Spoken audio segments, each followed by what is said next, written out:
ఇప్పుడు రీసెంట్గా జరిగిన డెవలప్మెంట్ చూస్తే కాంగ్రెస్ పార్టీలో షర్మిల చేరారు. ఇంకెవరన్నా ఆ జాబితాలో ఉన్నారా మిగతా బీజేపీ నుంచి వచ్చేవాళ్ళు? మీకు ఈటల రాజేందర్ పేరు కూడా వినిపిస్తుంది. అలాంటి వాళ్ళు ఏమైనా ఉన్నారా? ఇప్పుడు నేను ఒక లీక్ మీకు ఆల్రెడీ ఇచ్చాను. అరే మెదక్లో కేసీఆర్ ఓడితే అలా అల్లుడే బయటకు వస్తాడనే లీక్, దానికంటే పెద్ద లీక్ లోక్సభ ఎన్నికల తర్వాత మీరు చెప్తుంది. ఆయన వాళ్ళ అంటే ఇప్పుడు వాళ్ళ అల్లుడు లోక్సభ ఎన్నికల తర్వాత ఆయన్నే బయటికి వచ్చి వెళ్ళిపోయే ఒక పరిస్థితులు ఏర్పడతాయి. మేము కాంగ్రెస్ గురించి మాట్లాడే జనరల్గా మాట్లాడుతున్నా. అలా అల్లుడే బయటకు వస్తే పార్టీ మొత్తం బయటకు వచ్చేసినట్టు కదా. నేను లోక్సభ ఎన్నికల లోపల నేను అడుగుతుంది కాదు, అదే అన్నారు కదా. దానికి రేవంత్ అన్న కూడా రిప్లై ఇవ్వడం జరిగింది. వాళ్ళు మమ్మల్ని కలిపితే మేము వాళ్ళని కదపాల్సి వస్తుంది, మేము కదిపితే ఎట్లుంటుందో వాళ్ళకి బాగా తెలుసు. అర్థమైందా? ఎందుకంటే ఇప్పుడు లీడ్ తీసుకోవాల్సింది అక్కడ వాళ్ళ కొడుకు కేసీఆర్ కాదు. వాళ్ళ కొడుకు వల్లనే ఇవాళ పార్టీ ఓడిందని అందరికీ తెలుసు. ఎవరు అవునన్నా కాదని అధికార వేదికల పైన మాట్లాడకపోయినా అది వాళ్ళ ఆత్మ పరిశీలన, వాళ్ళ అంతర్గత సంభాషణలో కూడా వాళ్ళు చెప్పడం జరుగుతుంది. వాళ్ళ కొడుకు వాళ్ళే ఓడడం జరిగింది, వాళ్ళ కొడుకు వాళ్ళే. ఇప్పుడు మీరు ఫెరిఫరల్ బెల్ట్స్ 20 కాన్స్టిట్యున్సీలో ఆయన చంద్రబాబు దగ్గర అవలంబించిన తీరు వల్లే నిజంగా ఆ ఒక్క ఓటు బ్యాంక్ కోల్పోవాల్సి వచ్చిందని చెప్పి. కాబట్టి నేను ఒకటే చెప్తున్నాను, డెఫినెట్లీ రేపు రాబోయే కాలంలో మేము చూస్తున్నాం. మీరు లోక్సభ కంటే ముందు మాట్లాడుతున్నారు కాబట్టి పెద్ద పెద్ద ఆల్మోస్ట్ ఒక 10 మంది మాతో టచ్లో ఉన్నారు సిట్టింగే. సో ఎన్నికల లోపల వచ్చే అవకాశం ఉంది. మాకొద్దు అంతేనా అంటే టచ్లో వాళ్ళు వస్తానేమో అంటారు. వాళ్ళు చేసిన పని మనం ప్రోత్సహిస్తే ఓకే, వాళ్ళు ఏమవుతుంది? తెలంగాణ సమాజానికి వాళ్ళకి మన తేడా ఏముంటుంది? చెల్లని చీట్లను అక్కడే పెట్టాలా, అప్పుడే మా పాలన సుస్థిరంగా ఉంటుంది. కాబట్టి వాళ్ళు అట్లనే ఉంటేనే మాకు మంచిది. సో ఇప్పుడు మళ్ళీ కేటీఆర్ వల్లే ఓడిపోయారని చెప్పి వివాదం నడుస్తుందని చెప్పి అంటున్నారు కదా. ఇదే కేటీఆర్ ఇప్పుడు బీజేపీతో పొత్తు పెట్టుకోవాలి లోక్సభ ఎన్నికల్లో అని ఒక ప్రపోజల్ ఏదో ఈ బీఆర్ఎస్లో అంతర్గతంగా నడుస్తుందని అంటున్నారు. అవును, డెఫినెట్ కరెక్ట్ అండి. అది బీఆర్ఎస్లో కేటీఆర్ ఏముందంటే ఇప్పుడు నేను చెప్పినట్టే రేపు పార్టీ చీలొద్దు. ఓకే, చీలొద్దు అంటే కేంద్రం అన్న దండలు ఉండాలా. ఇప్పుడు ఎవరు అవునన్నా కాదన్నా కేంద్రంలో వాళ్ళకి బీజేపీతో కొంచెం మంచి టర్మ్స్ ఉన్నాయి కాబట్టి పార్టీని కేంద్రంతోని నిజంగా ఓ ప్రపోజల్ పెట్టినారు. మీతోని ఫ్రెండ్లీ కంటెస్ట్ కానీ వస్తాము, లేకపోతే రెండు మాటలు పూర్తిగా మేము ఒక టైఅప్ అలయన్స్ అని వస్తామని.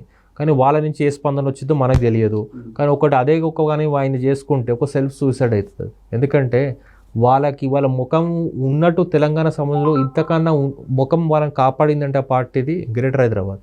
39 సీట్లు వచ్చినాయంటే only because of greater Hyderabad. రూరల్లో వాళ్ళకేం రాలేదు. సో బీజేపీ ప్రాబల్యం రూరల్లో వాళ్ళకేమీ పెద్దగా ఉండదు. నేను చెప్తున్నా మళ్ళీ కూడా ఆ ఓటు అంతా మళ్ళీ యాంటీగా మెలిసి మొత్తం వాళ్ళ మీద ఉన్న వ్యతిరేకత కాంగ్రెస్కి వస్తుంది. అది ఆ కాడర్ ఇమ్మడలేరు. ఎందుకంటే బీజేపీ ఒక ఐడియాలజీ బేస్డ్ పార్టీ, వీళ్ళది ఒక ఉద్యమ పార్టీ. వీళ్ళిద్దరు మనోభావాలు మ్యాచ్ కావు. ఇక మన ఎంఐఎం లాంటి ఫ్రెండ్లీ కాంటెస్ట్ పెట్టుకున్న పార్టీలు డెఫినెట్లీ వాళ్ళు ఆ పార్టీకి ఓటు వేయమనలేరు. వాళ్ళ మనకి కూడా ప్రశ్నార్థకం అవుతుంది, వాళ్ళు స్టాండ్ మార్చుకుంటారు. సో డెఫినెట్లీ వీళ్ళని గెలిపించిన మైనార్టీలే వీళ్ళకి వ్యతిరేకత. ఓన్లీ ప్రచారం వరకే పరిమితం అంటే ఆయనకి కేటీఆర్ గారికి చాలా కృతనిశ్చయంతో, నేను ఆ పార్టీ గురించి మాట్లాడే ఆథరైజ్డ్ పర్సన్ కాదు, కానీ నాకు ఉన్న సమాచారం మేటకైతే కేటీఆర్ గారు కృతనిశ్చయంగా ఉన్నారు. ఏంటంటే రేపు ఎక్కడ కూడా తేడా కొట్టద్దు, కేంద్ర సహాయ సహకారాలు ఉండాలా, మనం పొత్తు పెట్టుకోవాలా, ఫ్రెండ్లీ కంటెస్ట్ పోవాలా, రెండే ఆలోచనలు ఉన్నాయి. కానీ ఇంకా వాళ్ళ పార్టీలో చర్చలు జరుగుతున్నాయంట. ఒకవేళ ఎందుకంటే వాళ్ళ మీద కూడా ఒత్తిడి విపరీతంగా ఉంది. ఎందుకంటే వాళ్ళని గెలిపించి ఆదుకుందే మైనార్టీలు. మొన్న నిజంగా మైనార్టీలు చేజారిపోతే గ్రేటర్ మొత్తం చేజారిపోతుంది. గ్రేటర్ మొత్తం చేజారిపోతే పార్టీ అట్లా జీలకపోయినా ఇట్లా జీలిపోయినట్టే. సో అది వాళ్ళపైన ఉన్న అతిపెద్ద టాస్క్. కాబట్టి అది వాళ్ళ పార్టీ గురించి నేను దీనికంటే ఎక్కువ మాట్లాడలేదు. ఇప్పుడు ఈ ప్రచారం ఎప్పుడు వచ్చిందంటే మీరు అబ్జర్వ్ చేస్తే కేసీఆర్, జగన్మోహన్ రెడ్డి ఇద్దరు ఈ మధ్యకాలంలో భేటీ అయ్యారు లాస్ట్ వీక్లో. అదేదో పరామర్శించడానికి వచ్చానని చెప్పి జగన్మోహన్ రెడ్డి చెప్పాడు. వీళ్ళిద్దరు భేటీ అయిన తర్వాతనే ఈ ప్రచారం బయటకు వచ్చింది. అంటే అది జగన్మోహన్ రెడ్డి ద్వారా నడుపుతున్నారా, లేదా జగన్మోహన్ రెడ్డి వచ్చి ఆ ప్రపోజల్ పెట్టినట్టు అనుకోవచ్చా? ఇప్పుడు ఆయనకు పెట్టిన అల్టిమేట్లీ రెండు ఆంధ్లో పక్షులే. ఒకరేమో ఆయన పైన కేసుల కోసం కాపాడుకోవడానికి ఆయన ఎట్లా సరెండర్ అయిపోయారో మనం రోజు చూస్తూనే ఉన్నాం. అక్కడ ప్రముఖ దినపత్రిక రాష్ట్రం గురించి. ఇంకా ఇక్కడైతే అలా కూతురు గురించి పూర్తిగా పార్టీనే నిజంగా తాకడ పెట్టేసినాడు. ఇక్కడ దాన్ని చెప్పని అవసరమే లేదు. మీలాంటి మీడియా పత్రికలు అయితే ఏదో అద్భుతం జరిగిపోతుంది కవిత ఎపిసోడ్లో అని అనుకున్నారు. నేను ఆ రోజు కూడా మీకు చెప్పడం జరిగింది, ఏమి జరగదండి, ఏ అద్భుతం జరగదు, ఇట్లానే ఉంటుంది అని చెప్పింది. అట్లానే ఉంది. దానివల్లనే కదా వాళ్ళు చవి చూడాల్సి వచ్చింది ఓటమి. ఇంకా దానికంటే ఎక్కువ మాట్లాడు. ఆయన ప్రపోజల్ తెచ్చినా ఈయన పెట్టుకున్నా కూడా అల్టిమేట్లీ ఏం జరుగుతుంది? డెఫినెట్లీ ఇక్కడ ప్రజలు నిర్ణేతలు. నేనేం చెప్పిన ఒక డెకేడల్ గ్యాప్ అనేది ఒకటి వాస్ట్గా ఉంటుంది. యువత యాక్సెప్ట్ చేయాలా, చిన్న మధ్య తరగతి ప్రజల్లో యాక్సెప్ట్ చేయాలా, అంతే. వాళ్ళ ఓటింగే కదా, రేపు ప్రజలు నిశ్చయించేటప్పుడు ఇవన్నీ వేరే చేసుకుంటారు నేను ఎవరికి ఓటేయాలనేది. రేపు నేను ఎందుకన్నా ప్రధానమంత్రి నరేంద్ర మోడీకే ఎదురురాల్సిన పరిస్థితి ఏర్పడింది ఎందుకంటే మీరు అవునన్నా కాదన్నా ఇండియా కూటమిలో కాంగ్రెస్ అతిపెద్ద party and the biggest national party చెప్పుకోగలిగిన ఫేస్ దేశభక్త కాంగ్రెస్.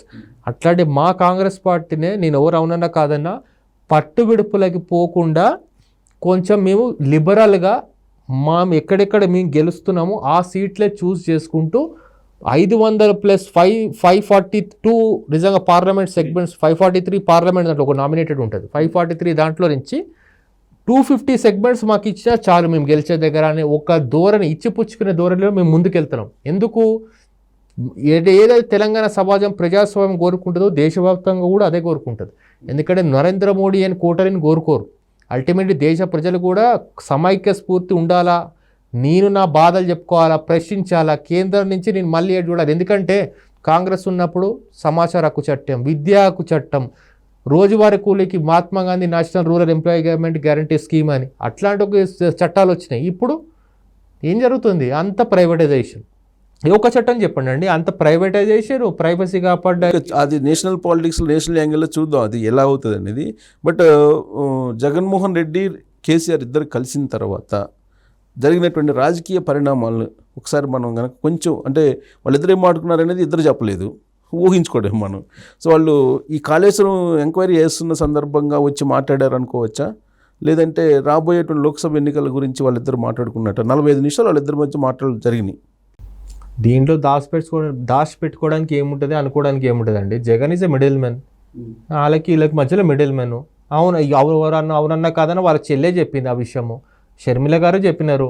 నాకు నన్ను రాజకీయంగా ఎదగకుండా ఇక్కడ తొక్కేసిన అర్థం ఏంటిది? జగనే ఒక శాఖం మిడిల్ బీజేపీకి అక్కడ ఇక్కడ రాయబారం నడుపుతున్నాడని. సో ఆయన మనుగడ కోసం ఆయన ఈ పార్టీని వాడుకుంటూ ఉండొచ్చు. మనం దాంట్లో దాచిపెట్టడానికి ఏం లేదు. ఎవరు అవునన్నా కాదన్నా ఎందుకు మీకు చిన్న ఎగ్జాంపుల్ చెప్తా. మన నాగార్జున సాగర్ పైన ఎలక్షన్ జరిగే రోజు రాత్రి పోలింగ్, ఇవాళ పోలింగ్ ఉంటే నిన్న రాత్రి వచ్చి పోలీసులు ఆ రాష్ట్రం ఈ రాష్ట్ర పోలీసులు దెబ్బలాడుకున్నారు. అంటే అర్థం కాలేదండి, ఇది ఏ రకమైన లాలుచి రాజకీయం జరుగుతుంది అంటే. ఇక్కడ ఈయన ఆడమన్నట్టు ఆయన ఆడతాడు, ఆఖరికి ప్రజలకి నమ్మించడానికి ఒక బూచి చూపిస్తాడు. దాని మీద కేటీఆర్ కూడా రెస్పాండ్ అయ్యారు లేటెస్ట్గా. ఏంటంటే నాగార్జున సాగర్ ఇప్పటివరకు కృష్ణా బోర్డు పరిధిలో లేదు, కృష్ణా బోర్డు పరిధిలోకి వెళ్ళిపోయింది. వాళ్ళకి మంచినీటి కోసం నాగార్జున సాగర్ నుంచి నీళ్ళు ఇచ్చారు కుడికాలోకి అని చెప్పి ఆయన కామెంట్ చేసి, ఇదే కేసీఆర్ ఉంటే ఇలా జరిగిద్దా అని చెప్పి వాళ్ళ లేటెస్ట్ కామెంట్. అంటే ఆ రోజు కేసీఆర్ ముఖ్యమంత్రి కాదా అంటే? ఇప్పటిదాకా ఆ రోజు పోలింగ్ రోజు కేసీఆర్ ముఖ్యమంత్రి ఉన్నారు. ఆ ఇన్సిడెంట్ చెప్పట్లా. ఏపీకి నీళ్లు విడుదల చేశారు. యాక్చువల్గా అది తెలంగాణ కింద ఉండాలి నాగార్జున సాగర్. కృష్ణా బోర్డు పరిధిలోకి తీసుకొని నీళ్లు వాళ్ళకి విడుదల చేశారు. అది రేవంత్ రెడ్డి వైఫల్యం కాదని అడిగారు. ఎందుకు వైఫల్యం అవుతుంది? ఎప్పుడు వాళ్ళ ప్రపోజల్ వచ్చింది కృష్ణా బోర్డు కింద ఎవరు అప్పగించమని చెప్పి? అసలు ఎప్పుడు ఎందుకు దెబ్బలాటలు అయినాయి? అసలు ఆయన ఇరిగేషన్ శాఖ మీద ఆయనకు తెలియకపోతే ఆయన బామ్మర్దిననే కూర్చోబెట్టి అడగమని చెప్పండి. ఇవన్నీ ఆయన సాఫ్ట్వేర్ తెలివితేటలు ఇవన్నీ ఇక్కడ వాడద్దని చెప్పండి. ప్రజలను నమ్మడానికి అసలు సిద్ధంగా లేరు. ఎందుకంటే నువ్వు నాగార్జున సాగర్ పైన దెబ్బలాడ పెడితే కింద నీ డిపాజిట్ కూడా రాకుండా చేసినాడు. అది చెప్పుకోవట్లేదు మళ్ళీ, ఎందుకంటే అక్కడ ఏదో అద్భుతాలు చేద్దామని చూసినాను కాలేదు. నేను definitely on to the point మాట్లాడాలంటే మీకు ఒకటే సింపుల్గా చెప్తా. జగన్ ఏం లేదండి, ఆయన అక్కడ is a good mediator. Jagan first నుంచి నేను రాజశేఖర రెడ్డి గారు ఉన్నప్పటి నుంచి కూడా చూస్తున్నాము.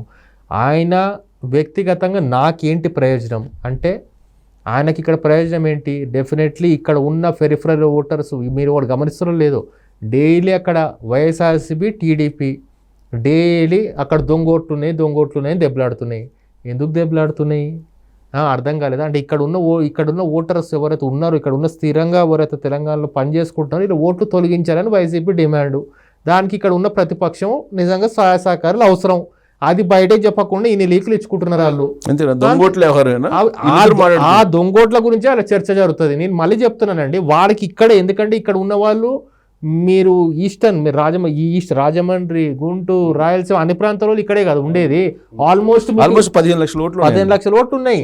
అది తీసేస్తారా లేదా అని కూర్చున్నారు. వాళ్ళు ఓటు వేయకపోయినా వాళ్ళు ఓటు లేకపోయినా కూడా ఇక్కడ ఉన్న వాళ్ళ నివాసం ఉంటే తీసేస్తారా అని వాళ్ళు చెప్తున్నారు. ఇంకా వాళ్ళ గురించి ఏం చెప్పాలా? పైకి మాత్రం వాళ్ళ ఓట్లు ఇక్కడ ఉన్నాయని చెప్తున్నారు. వాళ్ళు ఇక్కడ ఓట్లు లేవని ఎలక్షన్ కమిషన్ చెప్పినా కూడా అది తీసేయాలని రోజు ఎలక్షన్ కమిషన్కి రోజు రిప్రజెంటేషన్స్ వెళ్తున్నాయి. దానికి ఇక్కడ ప్రతిపక్షం సహకరించాలా? ఆ ప్రతిపక్షం ఎవరు? వాళ్ళ మనిషి. So Jagan is a good mediator అని అందుకే చెప్తున్నా. మీకు అర్థం అయింది అనుకుంటా నేను. సో వాళ్ళిద్దరు భేటీలో ఇదే ప్రధాన అంశం. అదే ప్రధాన అంశం. అది పొత్తు అని పైకి చెప్తున్నారు. ఆ పొత్తు పడితే ఏం జరుగుతుందో వాళ్ళ బాగా తెలుసు. ఎందుకంటే కనీసం మనుగడ కాదు కదా బీఆర్ఎస్ పార్టీకి అసలు ఎందుకు పేరు మార్చింది కూడా చెప్పుకునే పరిస్థితి వస్తుంది. ఎందుకంటే పోయి మహారాష్ట్రలో రాజకీయం చేయగలుగుతారా పొత్తు పెట్టుకుంటే? నాకు డౌట్ అండి. బీఆర్ఎస్ పేరు మార్చుకుంది జాతీయ పార్టీ అని. నువ్వు జాతీయ పార్టీ అని పోయి మహారాష్ట్రలో పోటీ చేయగలుగుతావు పొత్తు అని? సో పక్క రాష్ట్ర ముఖ్యమంత్రితో ఇట్లా సత్సంబంధం నడిపించడానికే ఈ ఒక ఎపిసోడ్ తీసుకొస్తున్నారు. వాళ్ళు ఏంటంటే వీళ్ళకు ఉన్న ప్రైమరీ టాస్క్ పక్క రాష్ట్ర ముఖ్యమంత్రిని కాపాడాలా. ప్రజెంట్ కాపాడాలంటే ఇక్కడ ఉన్న ఓటర్స్కి నిజంగా అక్కడ ఓటు లేకుండా చేయాలా, అంటే ఏదో భారం వాడాలా, అంటే ప్రజలను ఇక్కడ పక్కదోవ పట్టించి ప్రజలను పిచ్చోలు చేస్తున్నారు అనేది కంప్లీట్గా అర్థమవుతుంది.